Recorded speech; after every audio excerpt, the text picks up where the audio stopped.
រស្មីចម្លាក់ធម្មជាតិក៏ប្លែកខុសពីធម្មតា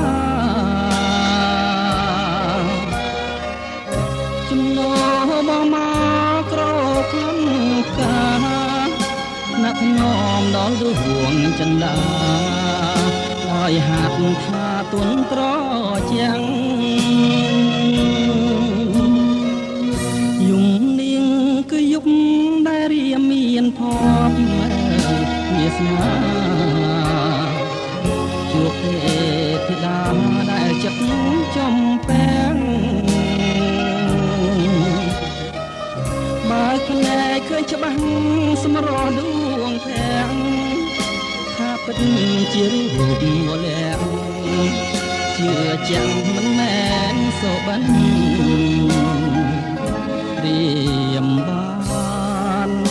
លើកហាត់ថ្នាក់ថ្នមរៀងកាយចិត្តឥតមាននឿយណាយខាងលើជួបឋានព្រះឥន្ទនាសាខំស្រង់ខំស្រោបយកក្លិនកាអ្វីក៏មិនក្រអូបដោយក្លិនកលយាពេលរៀមភ្ញាឡើងដឹងខ្លួនស្រវាងរកស្រីរាត្រីក៏คล้ายជាក្តីខកខាន